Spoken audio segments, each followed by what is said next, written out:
Boa tarde a todas e a todos que se juntam para esta última sessão, a última sessão, a quinta e a última sessão do terceiro ciclo de webinars para a administração pública, subordinado ao tema Como desenhar serviços públicos digitais. Este ciclo de webinars está integrado no terceiro plano de trabalho colaborativo que desenvolveu 15 projetos sobre o tema Simplificação administrativa e serviço ao utente. O tema desta sessão, Desenho de Serviços Públicos Digitais, conta com a participação do orador, o Dr. Hélder Alexandre, coordenador da equipa de transformação digital do TICAP. Para colocar questões, está disponível o bate-papo, o chat, onde todos os participantes podem colocar questões que depois serão respondidas no final desta sessão. Passo então a palavra ao Dr. Hélder, que irá fazer o enquadramento do tema e apresentar o projeto de desenho de serviços públicos digitais desenvolvido no âmbito do terceiro plano de trabalho colaborativo. Muito boa tarde, Dr. Hélder. Muito obrigada por ter aceito o nosso convite para estar presente nesta sessão. Então, boa tarde a todos e a todos. Obrigado pelo convite e agradecer já este convite para falar sobre este tema que é tão entusiasmante para nós e é um grande foco da nossa atuação nos últimos tempos e, aliás, também nos próximos tempos, como irão ver durante a apresentação. Agradecer também a participação deste plano colaborativo e todo o trabalho que foi feito.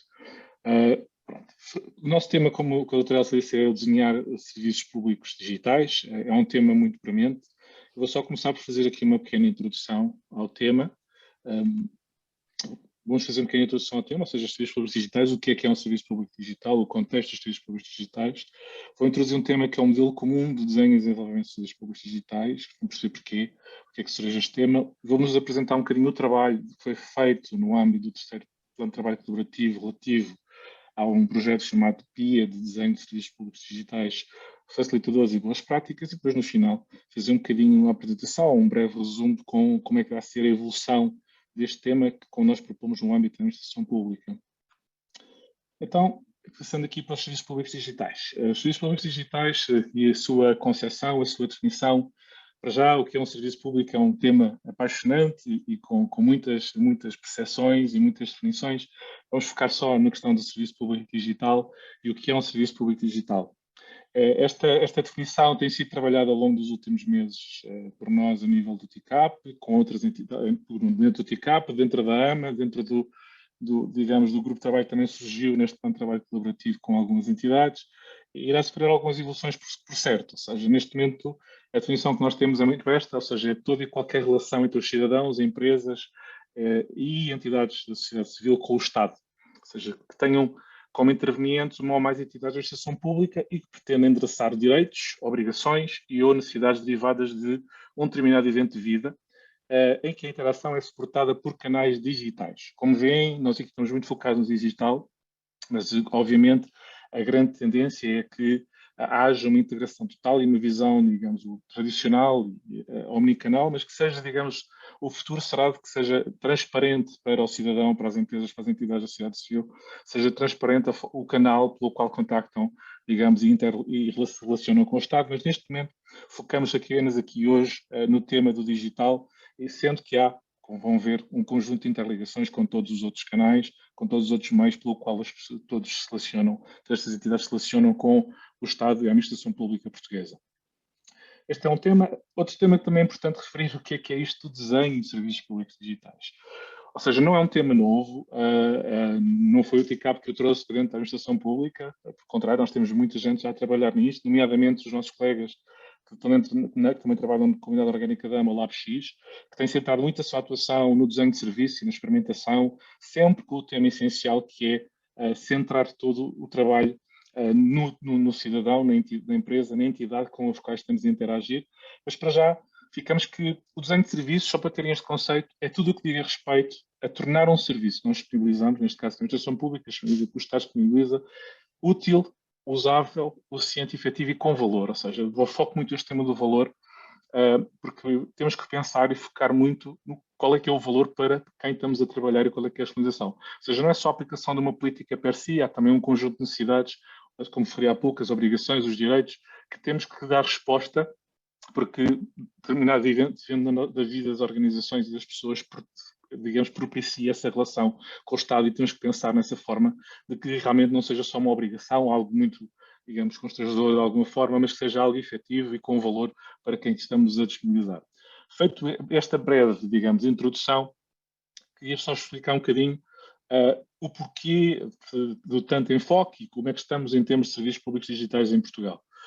Em termos da situação atual dos serviços públicos digitais, eu trouxe aqui, digamos, um relatório que é o índice de digitabilidade, que não é uma coisa assim estranha, digitabilidade da economia e da sociedade portuguesa, feito pela União Europeia, e que apresenta um conjunto digamos, de vetores de análise, por assim dizer, ou de avaliação, os quais, digamos, passam pela, imagina, conectividade, ou seja, como é que nós estamos em termos de ligações de 5G, 4G, acesso à internet, ou seja, como é que é o capital, em termos de vetor de análise, é o capital humano, ou seja, qual é o nível de literacia básica ao nível do digital, quantos licenciados em tecnologias de informação existem, quantas mulheres existem, trabalham na área da IT, ou seja, é um conjunto relativo a este capital humano bastante vasto.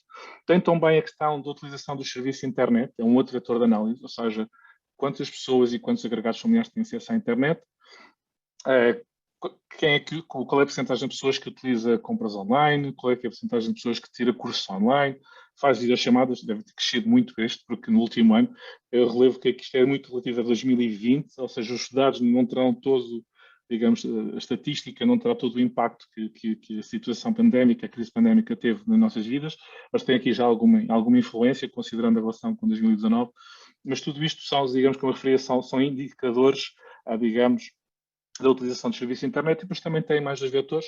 O quarto, que é a integração das tecnologias digitais, ou seja, utilização de cloud, utilização de big data, qual é que é o número de pequenas e médias empresas que utilizam a internet para fazer os seus produtos, para fazer comércio eletrónico, e, por último, e o mais que estamos focados hoje aqui, os serviços públicos digitais, é o quinto vetor. E nesse aspecto nós estamos num honroso 13º lugar, muito nos honra, em 28, neste caso este relatório de 2020 ainda inclui o UK, ou seja, 27 mais um, e que indica, que vocês perceberem que nós já percorremos um longo caminho, ou seja, muito já foi feito, e se vocês pensarem em todos os que são, o trabalho que foi feito nos últimos anos, quer seja, lembro daqueles mais emblemáticos, o IRS automático, a prescrição eletrónica, ou seja, a nível das receitas médicas, seja termos o e-Portugal, que agregou o portal de empresas e o portal do cidadão, o portal do cidadão, ou seja, há um conjunto de melhorias e de evoluções que aqui é reconhecido, mas que, digamos, é um bom ponto de partida, mas ainda existe uma enorme oportunidade para fazermos melhorias e focarmos na evolução dos serviços digitais. Esse enfoque é tanto maior que eu acho que é consensual que a crise pandémica que vivemos deu o enfoque, já era importante e já todos tínhamos a consciência da sua importância, acho que hoje é imprescindível que haja, digamos, os serviços digitais, os serviços públicos digitais estejam disponíveis para os cidadãos, porque muito do trabalho, muito daquilo que é feito passou pelo digital, está a passar pelo digital e irá continuar, e por isso potenciará cada vez mais a utilização do digital e as pessoas que hoje em dia também começam cada vez mais a querer utilizar e sentir isso como uma forma preferencial de utilização. Passando à situação atual, aquilo que temos feito e aquilo que está em cima da mesa.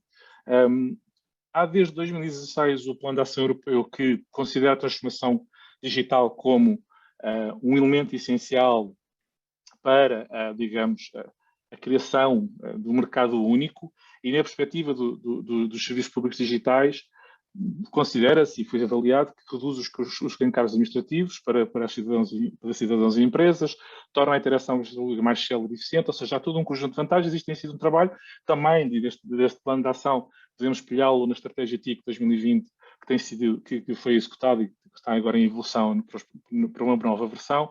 Há também, digamos, obviamente, derivado da crise pandémica e da New Generation, do programa New Generation, do PRR, o Plano de Recuperação e Resiliência, que inclui uma reforma a nível da transição digital da administração pública, os serviços públicos digitais serem mais simples, serem mais inclusivos e seguros, ou seja, há aqui uma reforma que pretende eliminar, digamos, as discrepâncias de usabilidade, acessibilidade, ou seja, ser serviços acessíveis para todos, de uma forma comum, e que todos consigam, digamos, alavancar no digital, digamos, a inclusão de todas as pessoas, simplificando as relações com o Estado.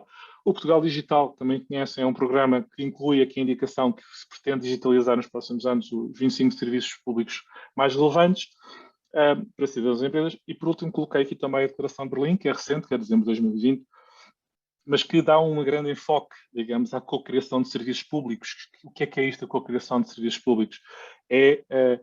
Tipicamente, não é só a administração pública a disponibilizar, isto é essencial no desenho de serviços, é um ponto relevante, por isso eu estar aqui a salientar, que é focarmos no cidadão, Human Centered Design, sempre, e aqui temos a possibilidade de, digamos, incluir o cidadão, de incluir as empresas, digamos, na forma como desenhamos os serviços que lhes vamos disponibilizar, ou seja, haver aqui a tal co-criação e também um grande enfoque, digamos, na ética e nos valores humanos e nos valores que a União Europeia pretende e quer incutir, ou seja, os valores europeus tradicionais que fazem sentido incluir na utilização da tecnologia. Imaginem, inteligência artificial ou robótica, ou seja, tudo isto pretende que seja usado, mas de uma forma com ética, de acordo com os valores europeus. E isso é um ponto muito importante. Com tudo isto, e já no decorrer do último ano, em julho de 2020, foi definida, digamos, a estratégia de inovação e modernização do Estado de Administração Pública, que inclui na medida 8.2, na qual, digamos, indica que deve ser definido, digamos, um conjunto de princípios, normas, guias, arquiteturas de referência e tecnologias comuns, apoiando a adoção transversal na administração pública. Tendo como meta, até 2022, utilizar então um modelo comum, um framework para o desenho e desenvolvimento de serviços digitais. Okay? E é isso que me conduz ao ponto 2 desta apresentação, continuando aqui na senda do desenho de serviços, como é que vamos incluir e adaptar, digamos, os serviços, o desenho de serviços públicos para a questão de como é que vamos traduzir isto para a administração pública, como é que vamos acelerar, como é que vamos dar resposta a esta necessidade e à reforma que aqui foi, como eu referi, incluída no PRR e também incluída no Plano de Transição Digital, ou seja, esta medida, em suma, também eu penso que pretende acelerar e pretende, digamos, preparar e criar uma base para que o desenho e o desenvolvimento dos serviços digitais siga uma base comum, o tal modelo comum. Daí o ponto 2, que é o modelo comum de desenho e desenvolvimento de serviços públicos digitais. Este modelo comum de desenho e desenvolvimento de serviços digitais é uma medida que ficou por implementar com a implementação na AMA, em concreto pelo TICAP, e daí eu estar aqui a referir, porque faz-nos todo sentido, digamos, referi-lo e explicá-lo e o que é que estamos aqui, digamos, a falar. Temos como objetivos, como referi, promover a relação, digamos, a filosofia de ter uma identidade única, ou seja, eu como cidadão sou uma entidade única perante o Estado, ok? E ter, digamos, acesso à informação e aos serviços de uma forma centralizada, centrada mais no eu, cidadão, ou no eu, empresa, ou no eu, entidade da sociedade civil, e não tanto nos vários departamentos da administração pública e nos vários serviços da administração pública. Há outro tema aqui muito importante, é que pretendemos que este modelo, não é de todo de nos pesar, que seja um modelo que venha, digamos, auxiliar, ajudar, preparar todas as entidades de administração pública. Ou seja, nós precisamos, com este modelo que venha a ser identificado, e que estamos agora a identificar, uma ferramenta que permita, digamos, suportar as entidades públicas e que permita otimizar todos os processos de desenho e desenvolvimento, okay, dos novos serviços ou de evoluir os serviços já existentes, okay? E isto permite fazer esta otimização, desenvolvê-los rapidamente, digamos, criando-os de uma forma centrada no utilizador, seja ele cidadão, empresa ou funcionário, ou dirigente, ou seja, todas estas pessoas são importantes, e sempre centrado nessas pessoas, conseguir entregar esse serviço de uma forma transparente, de uma forma inclusiva, acessível a todos, com uma experiência de utilização simples e comum aos vários serviços. Esses são os grandes objetivos. Eu sei que é difícil, mas os grandes objetivos. E também se pretende neste modelo, com um dos objetivos deste modelo, ao máximo antever e reduzir riscos e dificuldades que existam na implementação destes serviços, ou seja, preparar boas práticas, disponibilizar ferramentas, disponibilizar, digamos, elementos reutilizáveis, sejam soluções tecnológicas, sejam eles metodologias, mais uma vez, tudo isso permita de uma forma rápida e de uma forma com menos risco e menos dificuldade implementar os serviços e entregar os serviços, sempre com uma perspectiva muito iterativa, ou seja, sempre com uma mentalidade que Roma e Pavia não foram feitos num dia, e acho que os serviços têm que ser implementados de forma iterativa, e isso é um tema muito importante. Como eu vos disse, estes são também os dois dos objetivos, a garantir uma experiência simples e transparente, garantir o acesso exclusivo. E, acima de tudo, também queremos que este modelo, quando começamos a pensar, seja um modelo, digamos, aberto a toda a administração pública, aberto à colaboração e à participação de toda a administração pública. Ou seja, queremos que seja vai ser um modelo evolutivo, não vai estar o conceito completo é muito difícil, mas eu penso que vai ser importante, digamos, manter um grande esforço de evolução e, nesse sentido, garantir que podemos acolher e podemos recolher todo aquilo que seja, digamos, desenvolvido por todas as entidades, que seja reutilizável, por ouvir também muito a sociedade civil e especialistas que existem em determinadas áreas para poder incluir neste modelo. Pronto. Definindo estes objetivos, deixa-me só voltar aqui. Desculpem. Também tínhamos que pensar, obviamente, nos destinatários. Estes destinatários nós incluímos, temos aqui só alguns, já foi sofrendo algumas evoluções, mas só para tentar agregar aqui, nós colocamos aqui, obviamente, os dirigentes da administração pública que têm, digamos, como a responsabilidade da transformação da sua entidade, da entidade que dirige, ou da disponibilização, um processo de transformação que implica a disponibilização de serviços públicos, os trabalhadores técnicos da administração pública que trabalham nesse desenvolvimento, no desenho e no desenvolvimento de novos serviços, e também a vertente externa disto, ou seja, como há muita contratação, ou seja, equipas técnicas externas, ou seja, é suposto que as equipas técnicas externas, este modelo potencie a utilização e que, digamos, dentro do possível, as equipas técnicas dos fornecedores estejam disponíveis para utilizar aquilo que venha a ser identificado neste modelo e que alguns dos elementos venham a ser identificados neste modelo comum para o desenho e construção e criação, perdão, de serviços públicos digitais possam ser incluídos, inclusive, em processos de contratação, em cadernos de encargos, em cláusulas técnicas, ou seja, há aqui elementos que nós queremos que sejam partilháveis e que sejam consultáveis com equipas técnicas de fornecedores, sejam os seus coordenadores, seja colaboradores técnicos. E quando nós falamos em colaboradores técnicos, por exemplo, podem serem programadores, designers, arquitetos de soluções, podem ser pessoas mais de uma área de análise funcional, isto na questão dos fornecedores. Obviamente, com entidades externas, também gostávamos muito de ter esta colaboração e esta interligação com entidades externas, nomeadamente entidades internacionais e equipas como a OTICAP, que existem espalhadas pelo mundo, e que seria muito interessante que houvesse uma partilha com essas entidades. E fazendo aqui a ponto com isso, ou seja, quando nós pensamos este modelo e na implementação da medida 8.2, sabíamos que não iríamos criar aqui algo que seja potencialmente revolucionário, porque é algo que já tem sido também feito noutros países, com quadratórios diferentes, mas o que tentamos fazer foi um benchmarking internacional, ou seja, pesquisar o que é que já existiria noutros países, como por exemplo temos aqui alguns exemplos na Austrália, no Reino Unido, nos Estados Unidos, na Singapura, ou seja, no Canadá.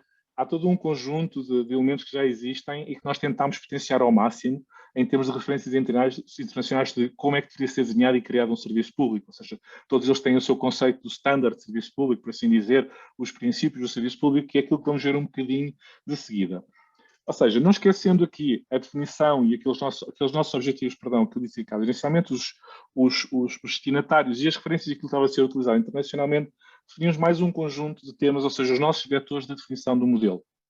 E aquilo que passou, essa definição passou por um conjunto, aqui temos 8 elementos, os vetores de análise, e esta definição deste nosso modelo passa por ser um modelo que agrega informação relevante, não só a informação desenvolvida, imaginem, pela AMA, mas por todas as entidades, e o trabalho colaborativo que fizemos no âmbito do projeto 2.6 do terceiro plano de trabalho colaborativo, foi isso mesmo, foi agregar informação relevante das entidades que vamos ver mais à frente que estiveram envolvidas, a SPMS, a AT, o Instituto de Informática, todos estes elementos foram recolhidos, mas isto é um processo para continuar para além deste trabalho colaborativo.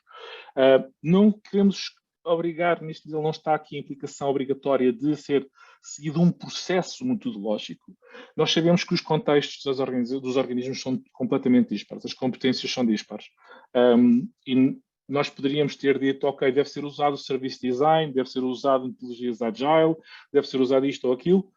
nós incluímos isso no ponto seguinte, que é as sugestões de referências e referências a diferentes abordagens, ou seja, o que nós dizemos é, ok, há um conjunto de boas práticas e metodologias que devem ser seguidas, temos demonstrado sucesso e que nós recomendamos, mas depois de parte de cada entidade, com o aconselhamento que exista, seguir uma ou outra, digamos, metodologia de acordo com a sua situação atual.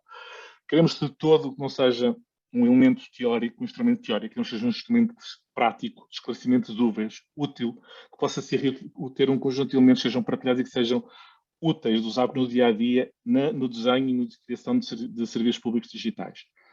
Um outro elemento central, que é mesmo centrado num conjunto de princípios basilares, ou seja, há um conjunto de princípios que a desenho e a criação de um serviço tem que seguir. Ou seja, um serviço tem que seguir estes conjuntos de princípios basilares que vamos ver mais no fim, mas passam por coisas que são tão simples como proteger os dados das pessoas, passam por ser inclusivos e acessíveis, passa por ter equipas multidisciplinares no desenho e na criação do serviço. Ou seja, há um conjunto, vamos ver mais à frente, mas neste momento temos pelo menos 11 já identificados, mas que são, digamos, essenciais para o desenho e a criação de serviços públicos e para nós, do nosso ponto de vista, é um conjunto de serviços ainda a trabalhar, que ainda está no início, mas que irá ser desenvolvido nos próximos meses. Tem que ser, para nós, outro vetor muito importante na definição deste novo modelo é que tem que permitir vários ritmos de leitura. O que é que isto quer dizer? Ok, eu sou um dirigente da administração pública, tenho um conjunto de preocupações que é diferente, digamos, das preocupações ou digamos, o objetivo de acesso, digamos, ao modelo e de consulta do modelo é diferente, por exemplo, de um programador ou é diferente de alguém que tem uma responsabilidade mais técnica dentro do organismo. Isto são apenas aspectos que eu quero conseguir ler de acordo com o meu perfil, acessar à informação e ter a informação disponibilizada de acordo com o perfil, mas também de acordo com a área que trabalho. Se eu for um designer, vou querer ter a informação. Se eu for, digamos, um gestor de projeto, vou querer ter outro tipo de informação. Este é um ponto importante. Também ao nível, digamos, da fase, da dimensão. Ok, uma coisa é eu estar a desenhar, outra coisa é eu estar a desenvolver, implementar, outra coisa é eu pensar em evoluir o serviço que já tenho, outra coisa é pensar em fazer um planeamento mais de longo prazo, um roadmap, um roteiro, se quiserem, de desenvolvimento dos serviços. Há aqui também outra questão inexorável, que é, tal como nós preconizamos para os serviços, este modelo tem que estar sempre em evolução iterativa e permanente, como referi há bocadinho, e tem que ser uma ferramenta transversal à administração pública, ou seja, não pode ser a ferramenta da AMA ou do TICAP, não, é a ferramenta de todos nós, da República Portuguesa, se assim quiserem. Isto é muito importante para nós. Tendo isto, digamos, como conceitos base, como eu disse, objetivos, destinatários e definição de um conjunto de vetores de definição, chegamos a um nome também. Definimos também aqui um nome que é o mosaico. Ou seja, o mosaico é um nome fora do normal, se calhar, nesta área, mas é um modelo que nós preconizamos, o mosaico como modelo para a construção e evolução dos serviços digitais. E porquê o mosaico? O mosaico tem aqui associado um cariz para já, de identidade, o mosaico, os azulejos, tradição portuguesa, as cores de Portugal, e depois ser as peças, as pequenas peças que compõem um todo. Ou seja, se quiserem ver como uma obra de criação, de construção, ou seja, nós podemos criar, digamos, os nossos serviços com base em vários mosaicos, em várias pequenas peças que pertencem a este modelo. E este modelo, no seu todo, estas várias peças também podem em si compor um mosaico, ou seja, é perceber que cada peça do mosaico maior digamos, um mosaico por si e que pode ser uma peça útil em várias situações. E, ou seja, neste momento estamos neste conceito. O mosaico para nós é, então, um modelo que se constrói com o valor de cada uma das partes, feita de muitas ideias, conhecimentos, mas que não perde o sentido do todo e que, neste caso, queremos fazer simplificar, digamos, a relação com o Estado e com os cidadãos e as empresas no seu dia-a-dia. Pensamos que este modelo irá ter como benefícios, digamos, como referi, isto também derivado um bocadinho de todos os objetivos daquilo que já referi, a uniformidade e consistência de todos os serviços que venham a ser desenvolvidos e evoluídos na administração pública nos próximos tempos, melhorar a experiência de utilização e aumentar a inclusão e acessibilidade dos serviços digitais, que é um ponto muito importante. De todo, poderá implicar, digamos, se nós formos utilizar, digamos, os mecanismos, isso que é preconizado, a utilização de mecanismos de autenticação forte, como a autenticação Gov, os mecanismos de interoperabilidade de dados e transmissão de dados, como é utilizando a IAP. Ou seja, há todo um conjunto de elementos que permitirá que haja uma maior segurança na utilização dos serviços digitais da administração pública. Um outro ponto muito importante que gostaríamos de potenciar, porque vão ser também criados elementos, eu tenho falado muito da parte de experiência, de design, mas estou já a referir algumas vezes a parte tecnológica. Nunca se esqueçam, para nós o desenho de serviço inclui sempre a vertente de negócio, por assim dizer, a parte funcional, o que é que se pretende cada serviço, e a experiência, obviamente, mas também a parte tecnológica, ou seja, tem todos estes elementos. E na parte tecnológica torna-se muito importante sermos mais eficientes na utilização dos recursos tecnológicos, ou seja, partilhar a utilização maior das soluções que já existem na administração pública. Isso passa por utilizar as já existentes, mas também passa por partilhar mais as que possam ter sido desenvolvidas ou possam estar a ser desenvolvidas com outros organismos e encontrar aqui pontos na reutilização desses elementos. Obviamente, isto só se consegue, esta reutilização, se utilizarmos standards abertos e se disponibilizarmos, digamos, o código que seja desenvolvido, aquilo que seja, as pessoas sejam desenvolvidas, venham a ser disponibilizados em código aberto, o que vai permitir, obviamente, uma redução de custos e a reutilização, como já referi. Okay? Muito bem. Dito isto, e tentando aqui explicar um bocadinho o que é os serviços e, digamos, o enfoque nos serviços públicos digitais neste momento e que já vem de trás, a necessidade deste modelo, aqui vamos, digamos, para o Guia de Desenho de Serviços Públicos Digitais que foi desenvolvido ao longo, digamos, do terceiro plano de trabalho colaborativo com um conjunto de entidades. Considerem que este trabalho para nós foi quase como uma mini... isto em termos de tecnológicos ou de informática, é tipo uma release alpha, assim, uma coisa muito ainda embrionária daquilo que possa vir a ser o modelo e daquilo que venhamos, a ferramenta que estamos a disponibilizar durante os próximos meses ou no próximo ano. Como eu disse, este trabalho foi feito no enquadramento com o enquadramento do terceiro plano de trabalho colaborativo, na área da inovação da oferta de serviços públicos, e partiu da visão que já existia. Eu não referi esse aspecto, peço perdão por isso, que é aquilo que eu estive a referir do museu. Nós criámos um TICAP e a AMA criaram digamos, uma visão para este modelo que eu acabei de explicar um bocadinho e foi entregue a alguns em dezembro ao gabinete da Sra. Secretária de Estado de Inovação e Modernização Administrativa, e este trabalho partiu, digamos, dessa visão, desse modelo, e teve a participação, obviamente, da AMA, mas também da AT, da SPAP, do ICFES e da SPMS, ou seja, entidades que têm já muita experiência em disponibilização de serviços e que, nós, neste caso, o trabalho colaborativo deste projeto 2.6 do Guia de Desenho, foi aqui incorporado todo o feedback destas entidades, temos as que estiveram aqui representadas, e o trabalho foi feito de uma forma muito, muito interessante, que incluiu, obviamente, reuniões virtuais, utilizando o Teams, mas também incluiu, por exemplo, fazemos um workshop colaborativo, utilizando a ferramenta Miro, no qual pedimos a cada entidade e trabalhamos com as entidades para perceber o que é que poderiam ser elementos, lá está aquela agregação de informação, o que é que poderiam ser elementos que a AT, que o II, que o ICFES, que a SPAP, que a SPMS já se expusessem hoje, que já utilizassem hoje e que pudessem vir a ser reutilizados como peças, como mosaicos do grande mosaico que iremos desenvolver. Mas esse foi um trabalho, e esse trabalho deu origem, então, depois de avaliado e selecionado, a um conjunto de elementos interessantes, penso eu, que vão ser, depois de recebemos o vosso feedback, após a vossa leitura. A questão aqui é, criámos um subset destes elementos, ou seja, destes elementos que foram identificados por cada uma das entidades, identificámos, então, digamos, um subconjunto que foi incluído, então, no guia. Nesse guia foi estruturado, como eu digo, o guia era para incluir boas práticas e facilitadores, e aquilo que fizemos foi organizá-los de alguma forma, estruturá-los de acordo com os princípios que referi atrás, ou seja, os tais princípios basilares. Identificámos também para isso um conjunto de 11 princípios basilares para o desenvolvimento, para a criação e desenvolvimento, para o desenho e criação de serviços públicos digitais. Esses princípios são muito simples, já referi a alguns.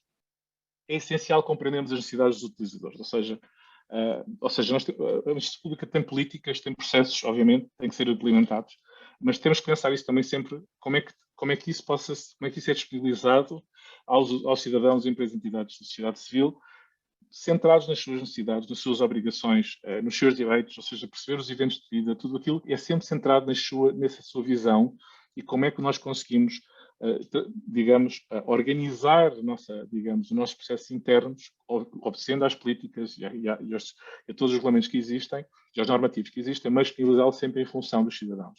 Criar uma experiência simples, ou seja, estar centrado no cidadão não implica que seja simples. Ou seja, criar uma experiência simples, em que a usabilidade e a acessibilidade são elementos-chave, como está no princípio 3, certificamos que o serviço pode ser utilizado por todos. Seguindo também o princípio que eu também já referi, criar um serviço seguro. Já agora, estes princípios neste guia estão desdobrados em propósito e uma pequenina, digamos, um pequenino caminho de como aplicar este princípio no desenho e na criação dos serviços públicos digitais. Um outro, já muito conhecido, peça informações novas uma única vez, ou seja, este é daqueles mais difíceis, mas que tem que ser mesmo implementado, que é o cidadão não gosta, ou não é não gostar, não gosta muito, vamos dizer assim, ter que tentar introduzir a mesma informação que sabe que já introduziu um dos serviços da administração pública, que a administração pública já tem, de alguma forma já tem essa informação, ter que estar sempre a introduzir essa informação quando vai para outro serviço, não é aquele onde disponibilizou essa informação originalmente. Como referi há pouco, para conseguirmos reutilizar e cada vez mais potenciar, digamos, a eficiência na utilização de sistemas e soluções e partilhar soluções que já existam, é preciso que isso seja partilhado em termos de código-fonte aberto. Ou seja, é preciso que haja esse espírito e fazer essa disponibilização e que seja conhecido por quem precisa de novas ferramentas, quem precisa implementar os serviços, que esse código aberto existe. Para isto, obviamente, como já referi anteriormente, estándares abertos, protoformas comuns, é essencial. Trabalho em equipa de uma forma multidisciplinar, ou seja, é essencial que todos tenham presentes. Não é só a informática, só o dirigente, não.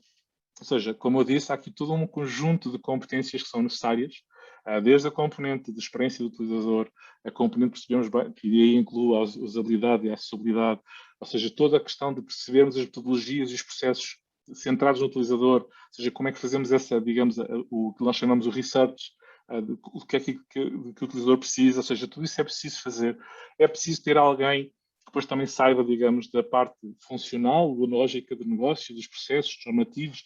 É preciso ter alguém, às vezes, e é essencial ter alguém da parte jurídica. Tudo isso é essencial e, acima de tudo, devemos fazê-lo em equipa, de uma forma ágil e iterativa. Ou seja, isso é essencial, que é o princípio 9 e o princípio 11. Ou seja, temos que iterar e melhorar. Não temos que partir para o desenho e criação de um serviço como sendo algo que vamos estar aqui 6 meses ou 1 ano a implementar e depois vamos disponibilizar. Ou seja, é algo que devemos testar, iterar, criar, e mesmo desde o ponto em que começamos a tentar perceber, ok, o que é preciso, a perspectiva do cidadão, como é que vamos utilizar este serviço, fazer testes, prototipar, avaliar, recolher esse feedback e iterar. Ou seja, isto é essencial e é assim que se vai conseguir desenvolver e adicionar valor ao longo do tempo.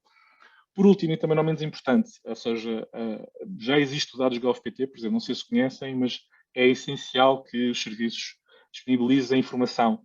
Não só informação, imaginem, sobre a execução do serviço, ou seja, quantas pessoas acedem, em que períodos acedem, em que pontos acedem, mas, por exemplo, perceber se essa informação é útil para que outra entidade pública ou entidade privada possa pegar nessa informação e criar algo útil para a sociedade. Isto é muito importante e é cada vez mais valorizado a nível internacional. Portugal tem uma série de compromissos a nível de governação aberta e o Open Data está lá incluído. Este é um dos pontos muito importantes. Como eu disse, para os princípios, identificamos facilitadores e boas práticas. Só para vos dar aqui alguns exemplos. Guias práticos. Eu dizia, por exemplo, o guia de usabilidade e desenvolvimento de aplicações móveis, o guia de desenvolvimento e usabilidade para aplicações web, o guia para projetos de transformação digital. Perdão. Como é que integro com a autenticação Gov, como é que eu giro projetos, se quiser utilizar a metodologia PM Square, ferramentas de apoio, algumas como o gerador, digamos, da declaração de acessibilidade, que é essencial e obrigatório por lei, que todos, digamos, os sítios web disponibilizem, validando com o Access Monitor, que é outra ferramenta, ou boas práticas como a arquitetura de referência, ou seja, em termos de sistemas de informação, deve existir uma arquitetura de referência para que seja utilizada nos vários projetos, que seja utilizada para os vários serviços, ou seja, os serviços tirem partido dessa arquitetura de referência e não haja silos e soluções desenvolvidas de forma diferente. É a importância de uma boa prática de ter um design system que permite uniformizar ou standardizar de alguma forma, digamos, a experiência de utilização e a utilização de interfaces dos vários serviços.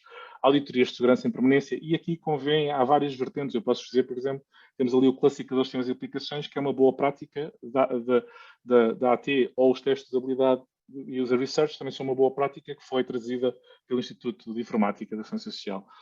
Normas e regulamentos há muitos, mas eu só salientamos só aqui e incluímos só estes: o RENID, interoperabilidade digital, a acessibilidade do Decreto-Lei 33 de 2018 e RCM 41 de 2018 a nível de proteção de dados. São só alguns dos exemplos daqueles elementos que estão incluídos, digamos, no guia. E este guia foi um trabalho muito, muito interessante, com a participação das entidades que referi, E esperamos que seja, digamos, como eu disse, o ponto embrionário de um trabalho mais vasto que estamos agora a iniciar, mas tivemos a visão, tivemos este trabalho, é embrionário, e agora vamos continuar a fazer essa evolução. E nessa evolução, temos aqui só um bocadinho que é, como eu disse, isto é uma pequena amostra, uma representação em que temos, digamos, de alguma forma, do lado esquerdo, os perfis de utilização, em baixo, digamos, as dimensões que eu referi, ok, como é que eu descubro qual é o serviço, o que é que eu preciso fazer para descobrir que serviço é que as pessoas precisam, como é que eu vou definir o serviço, como é que eu desenho o serviço, como é que eu desenvolvo o serviço, como é que eu avalio e faço a evolução desse serviço. Depois aqui do lado direito as áreas técnicas, ou seja, arquitetura de soluções, análise de dados, gestão de projetos, habilidade, ou seja, são áreas técnicas. E no topo, os princípios basilares que referi, aqueles 11 e que irão ser evoluídos, e que isto tudo são formas de acesso e vão fazer digamos, uma interligação com cada um dos mosaicos, com as várias peças que referi há pouco, seja os guias práticos, seja o building blocks de arquitetura de sistemas de informação, sejam regulamentos ou normativos, sejam estratégias ou ferramentas de apoio. Muito obrigado. Não sei se há alguma questão, confesso que não verifiquei aqui o chat. Shame on me. Não, muito obrigada pelas suas palavras. De facto, trouxe aqui vários enlightenments, várias luzes para nos elucidar sobre estes processos. Ainda não temos perguntas. Peço para que se alguém quiser, de facto, colocar alguma questão, surge aqui uma questão. Entretanto, é sempre sob pressão é que surgem as questões, não é? E é normalmente, e faz sentido que seja já no final das apresentações, mas vou-lhe colocar aqui uma questão. Em que estádio de desenvolvimento está a administração pública no que respeita ao desenho de serviços? Essa é uma pergunta dificílima, ou seja... Por isso é que foi deixada para o final. É uma pergunta muito difícil. Eu acho que a administração pública portuguesa, para já, os serviços que estão disponíveis acho que a administração pública portuguesa tem que estar, apesar de todos os problemas que possam existir, e vamos esquecer isso agora, deve estar extremamente orgulhosa daquilo que já conseguiu atingir. Há muito a fazer. O estágio de desenho de serviços. Eu acho que estamos num estágio ainda muito de maturidade, se quiserem, baixo, ou seja, há organismos que o fazem de uma determinada forma, há novas tendências e metodologias que já existem há muito tempo, mas que em Portugal, em especial na administração pública, não estão tão divulgadas. Os nossos colegas do LabX têm feito um esforço enorme digamos, de evangelizar, se me é permitido o termo, e nas suas áreas de inovação, experimentação, ou seja, tem o toolkit que eu não referi há pouco, mas também estava aqui incluído, o toolkit, que é um conjunto de ferramentas para desenho de serviços centrados no cidadão.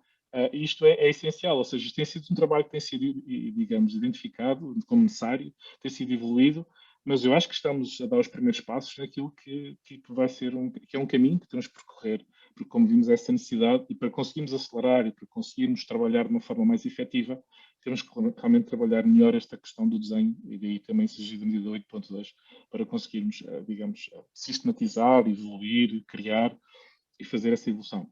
Não esqueçam que há aqui um tema sempre muito premente, que possa ser a capacidade, a nível interno da instituição pública, de conseguir fazer. Há muitas pessoas, e o LabX tem feito também esse trabalho com muitas áreas, mas eu sei que há muitas pessoas que têm este interesse, a rede de inovadores, tem pessoas que têm todo este interesse e que preconizam muito este trabalho, mas, como eu dizia, vai ter também que ser necessário. Eu voltei à administração pública há cerca de 2 anos, depois de ter estado 20 anos fora da administração pública, por assim dizer. Comecei na Segurança Social em 98, saí em 2000 e voltei agora em 2019.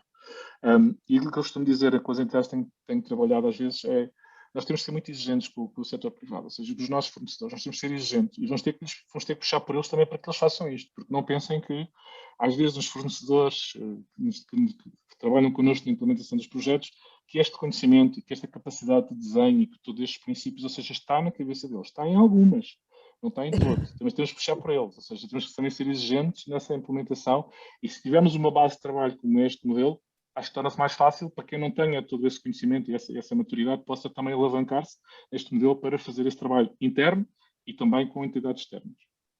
Vou-lhe só pedir já agora para interromper a partilha de tela. Exatamente, para se ver, para estar também mais, de alguma forma... A apresentação deixou de funcionar. Já está. Obrigada. Vou-lhe colocar outra questão, entretanto as questões têm vindo a surgir. Como são incorporadas as expectativas dos cidadãos no desenho dos serviços digitais? Muito bem. Essa é uma fase essencial, ou seja, é um tema essencial que é nós percebermos quais é que são as reais necessidades. Como é que o podemos fazer? Ou seja, nós, aquilo que preconizamos, e mais uma vez, não é, nós não queremos impor métodos, metodologias, mas aquilo que preconizamos como boa prática é que digamos, todo aquilo que nós chamamos de user research seja feito de várias formas, ou seja, há componentes, e aí há várias, eu não domino todas essas metodologias, por assim dizer, mas são temas que vão desde a observação das pessoas, ou seja, como é que um cidadão utiliza um determinado serviço, ou como é que interage com um determinado serviço público, seja ele físico ou, neste caso, digital, qual é que é fazer inquéritos às pessoas, seja inquéritos de satisfação, seja analisar, como eu disse, o seu comportamento na observação, seja acolhê-los em workshops em que vamos conseguir continuar as metodologias, workshops de co-criação, como falei há pouco, perceber quais é que são realmente as suas dores, as suas necessidades, quando querem utilizar os serviços, e isso depois traduz num conjunto de entregáveis, por assim dizer, Uhum.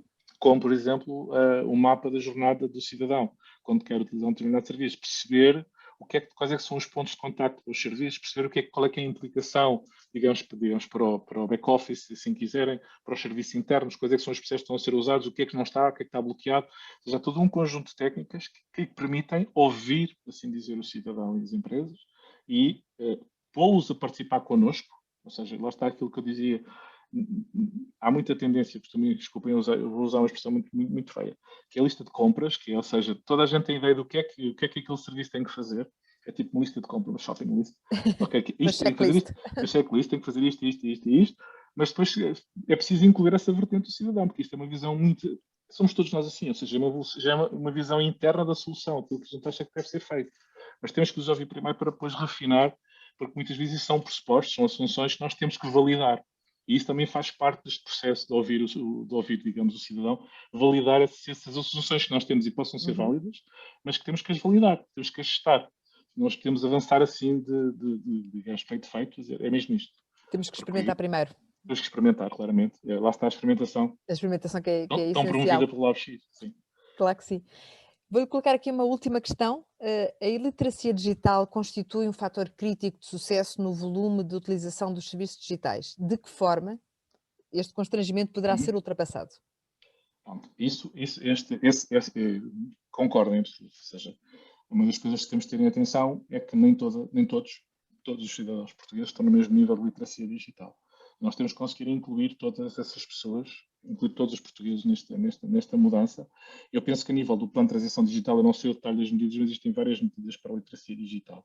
O plano de transição do Portugal Digital tem tido essas medidas. Eu penso que também na questão da administração pública, mesmo na estratégia de modernização, também existem muitas medidas, digamos, de capacitação dos funcionários ao nível Uhum. digital, Sim. mas overall, em geral, no termos de sociedade, existe existe um conjunto de medidas do ponto de vista, digamos, neste caso, da Secretaria de Estado da Transição Digital, que eu sei que incluem aquele componente do cidadão, e isso, o Incode, acho que é um Incode de 2030 é um desses programas, mas existem mais, e isso é essencial, ou seja, vai ser essencial. Há só um tema que nós também temos trabalhado muito na AMA, que é, digamos, a utilização assistida, por assim dizer, ou seja, no espaço cidadão, promover a utilização de alguns temas de uma forma a ter alguém que possa ajudar as pessoas com menos literacia, Que apoiá-las, encaminhe. que encaminhe Uhum. e que ajude na própria utilização do Para o serviço, processo. que ajude no processo. Isso também é um tema muito interessante.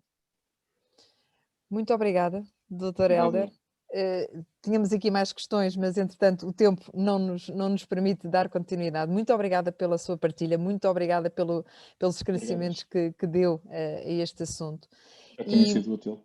muito obrigada, foi muito útil com certeza e foi muito de facto trazer aqui alguma luz nestes temas que por vezes para nós nos surgem um bocadinho muito pouco transparentes, muito pouco Grandes. até bastante opacos relativamente ao conhecimento e à forma como nós devemos abordar e à forma como nós temos que de facto desbloquear determinados processos e encaminhar para um bom serviço público e de facto incorporar a perspectiva do cidadão em todo este processo.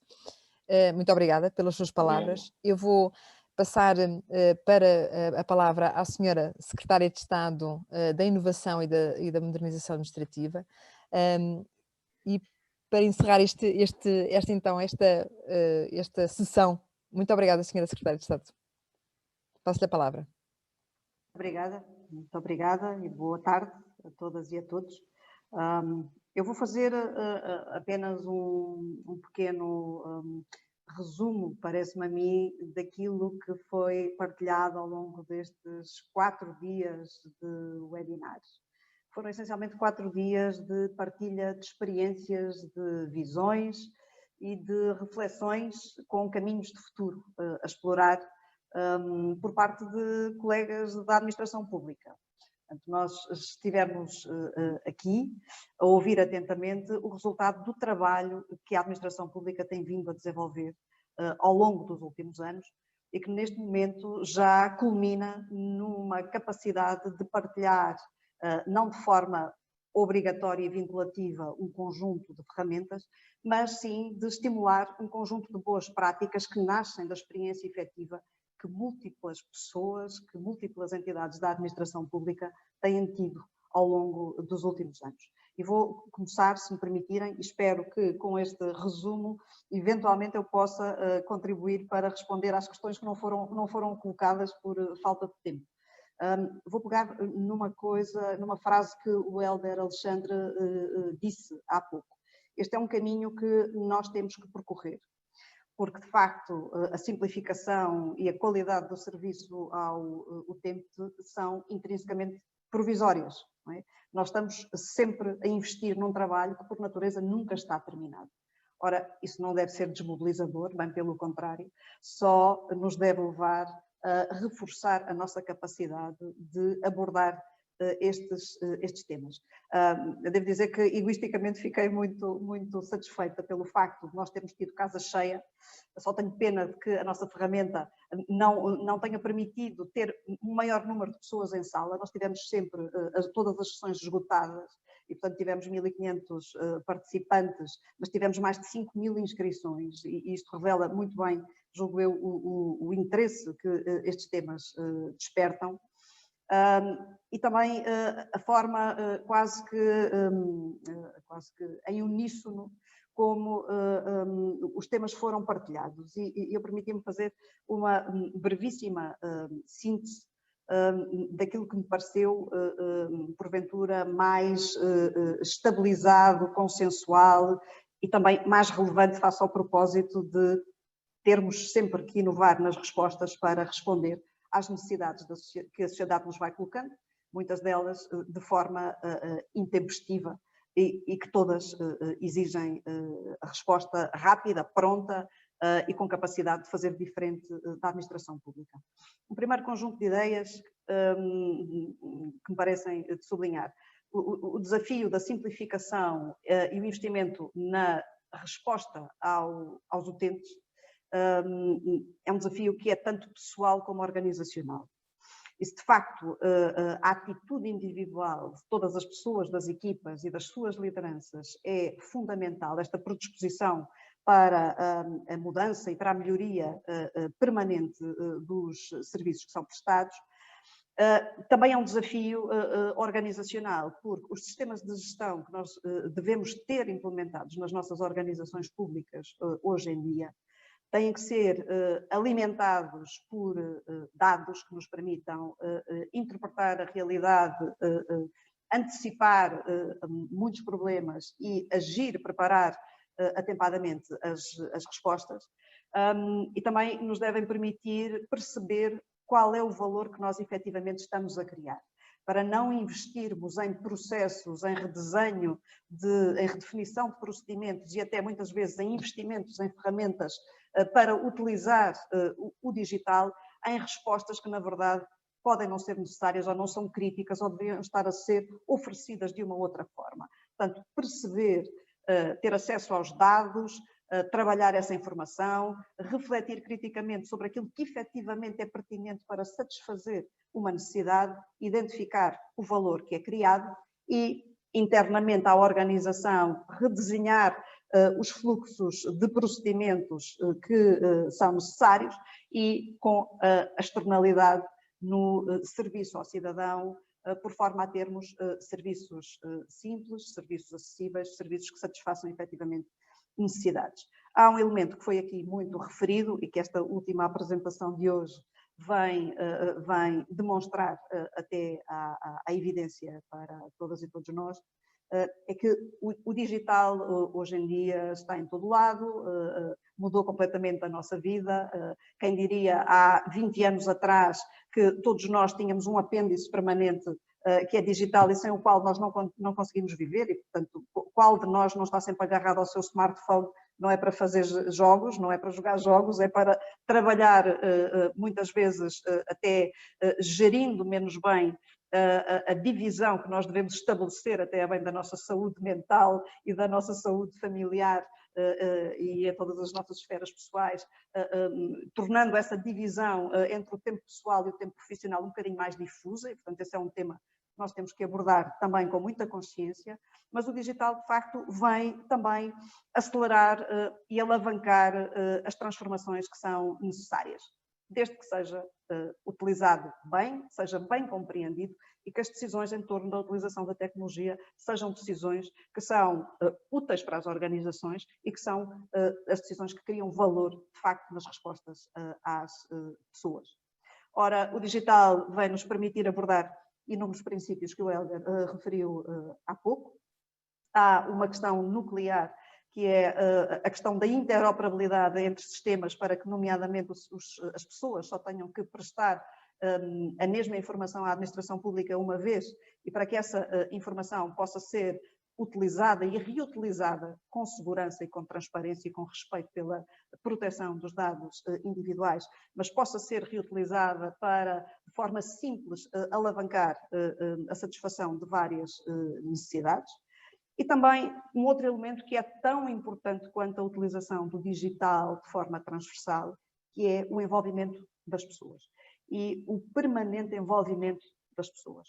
E não basta fazer inquéritos de satisfação, não basta fazer inquéritos à qualidade do atendimento, nós temos que desenhar os serviços em função das necessidades das pessoas e não o fazemos de forma mediada. Nós precisamos trabalhar diretamente com as pessoas. Portanto, a participação é hoje em dia um dos elementos nucleares de qualquer modelo de gestão das organizações da administração pública.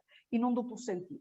A participação dos trabalhadores e das trabalhadoras que devem ativamente estar envolvidos no desenho e no redesenho de processos, mas também as pessoas, os cidadãos e as cidadãs, as empresas, as organizações da sociedade civil, devem estar presentes neste processo de interação permanente para que as necessidades sejam claramente identificadas e para que os serviços sejam desenhados em função das necessidades e da forma como as necessidades precisam ser satisfeitas. Portanto, eu diria de uma forma simples e se calhar até politicamente um bocadinho incorreta. Nós não podemos desenhar serviços em função daquilo que dá jeito à administração pública, nós precisamos desenhar serviços em função daquilo que as pessoas precisam. Ora, é mais fácil dizer do que fazer, bem sei, mas este elemento é de facto um elemento que tem sido sublinhado, aliás, na generalidade dos painéis e é um elemento cada vez mais constitutivo, digamos assim, da identidade dos modelos de gestão pública e que tem tradução direta na nossa capacidade de entregar valor. E é claro que tudo isto se reflete na qualidade do atendimento. A utilização do digital até para estar próximo fisicamente no território, junto de todas as pessoas, inclusive daquelas que têm menores níveis de literacia digital e, portanto, a questão da mediação no atendimento, colocar o utente no centro, gerir o conhecimento, desenvolver as competências para compreendermos as novas realidades e utilizarmos as novas ferramentas de forma estratégica e inteligente e um foco permanente na mudança. São os elementos constitutivos da qualidade do atendimento no serviço público. E para terminar, agradecendo mais uma vez a presença de todas e de todos, dizer que estes projetos que foram, repito, trabalhados por trabalhadores e trabalhadoras da administração pública, foram desenvolvidos, foram entregues, foram agora partilhados por inúmeras pessoas da administração pública, gostaria daqui de assumir o compromisso, em nome da nossa área governativa, de continuarmos a reforçar esta aposta. Não só para cumprir, obviamente, os compromissos que estão assumidos no programa de governo, para cumprir os objetivos e metas que estão estabelecidos em vários documentos estratégicos, a começar pela Estratégia para a Inovação e Modernização do Estado e da Administração Pública, mas também porque acreditamos que, de facto, todos estes desafios que se antevêem no nosso futuro mais próximo e, sobretudo, tendo em atenção a magnitude dos processos de transformação que nós precisamos introduzir para cumprir os projetos que estamos a assumir no plano de recuperação e resiliência, nós devemos sempre, estamos, eu diria, positivamente condenados a trabalhar de forma colaborativa entre organizações, entre pessoas, e, portanto, do lado da nossa área governativa, e vou falar em nome dos colegas que aqui também estiveram presentes, o INA, a AMA, a DGAEP, estão comprometidos com estes objetivos e contamos que o PRR venha permitir também termos os recursos para acelerar ainda mais esta transformação. E tudo isto, na verdade, dando muito trabalho, é mais simples do que parece no seu propósito. Portanto, nós só temos que conseguir garantir respostas simples, digitais, seguras, que cheguem a todas as pessoas em todos os territórios, independentemente dos seus níveis de literacia ou das suas necessidades especiais, que sejam cada vez mais integradas, ou seja, que respondam de forma cada vez mais completa a uma necessidade e que, por isso, sejam concebidas com o envolvimento das pessoas, desenhados a partir das suas necessidades e que atravessem vários organismos da administração pública, o que é facilitado pela disponibilização de um conjunto de ferramentas e de boas práticas que são partilhadas e que podem vir a ser utilizadas de forma transversal.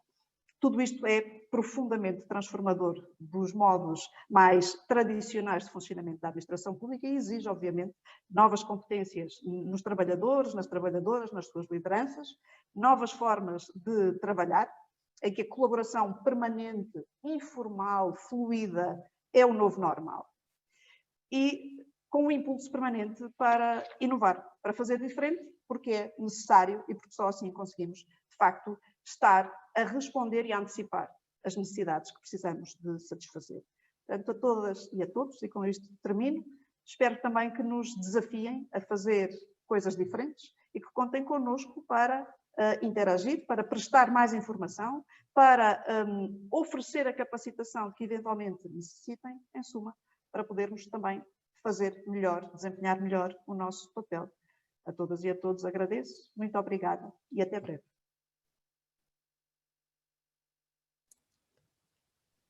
Muito obrigada, Senhora Secretária de Estado, muito obrigada pelas suas palavras. Para este encerramento, agradecer a todas as pessoas que estiveram e que participaram nestes 5 webinars que iniciaram então no dia 26 e que terminam hoje, todos os oradores, todas as pessoas que estiveram aqui envolvidas e com um destaque muito principal, de facto relevante para o Francisco Paulo, para a Sofia Gomes, para a Graça Gonçalves e para a Maria de Jesus Rodrigues, que fizemos uma equipa entre a AMA e o INA, exatamente para desenvolver este webinar e foi um sucesso, a nossa constituição de equipa foi um sucesso, este trabalho colaborativo entre estas duas instituições e agradecer a cada um deles todo o trabalho que foi desenvolvido. Agradecer a partilha de facto de todo o conhecimento nesta sessão especial do Dr. Hélder e informar que a gravação desta sessão, porque há muitas questões que estão aqui a ser colocadas no chat sobre a partilha desta informação, estão todas, estas sessões vão estar todas e já estão até ontem no canal da Inovação AP do YouTube, estão já disponíveis. Podem consultar os projetos do terceiro plano de trabalho colaborativo no site do INA e no portal Colabora AP, cujos links foram indicados aqui no chat ao longo desta sessão. E vemo-nos para uma próxima oportunidade, uma vez que hoje é o último dia. Foi um prazer receber-vos, foi um prazer estar com todos que se disponibilizaram a estar connosco. Muito obrigada pela vossa presença e uma boa tarde.